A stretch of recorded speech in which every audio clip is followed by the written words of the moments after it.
શું પૂરી બનાવેસ કે રોટલી? તમે કયો ઈ બનાવી દઉં, બોલો ને. શાક ક્યું બનાવવાની હો? કાલે બટેકાનું બનાવ્યું તો આજે બટેકાનું બનાવવાની હો? તમે કયો ઈ શાક બનાવી દઉં, બોલો ને. જોવો તો બાર કોણ આવ્યું હે? બોલો ને ભાઈ. આલિયો તમે ડ્રેસ મંગાવ્યો તો ને એ આવી ગયો હે. ના ભાઈ, અમે કઈ નથી મંગાવ્યું. આ દીપાલી કેનું નામ હે? મારી ઘરવાળીનું નામ હે. કેમ? આ તો આલિયો ને ભાઈ લાવો 5000 રૂપિયા. એટલે જ હું કહ્યું ને, વિચારું છું કે હવારની મને મસ્કા કેમ મારે હે. હાલ્યો.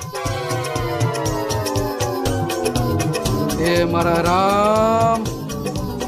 એલા બોલો ને, તમારે જે ખાવું હોય ઈ બનાવી દઉં. હવે બોલવા જેવું કઈ વૈધું જ નથી. આ તે ડ્રેસ મંગાવ્યો તો? હા, મેં મંગાવ્યો તો. હમણાં સાતમ આઠમ આવે હે ને એટલે મારે પહેરવા. હા તો હાલ્યો પહેરો. આજે ગમે એવું ખાવાનું બનાવે તોય ખાવાનું નહીં ભાવે, કેમ કે હવારમાં 5000 રૂપિયાની અડી ગઈ છે.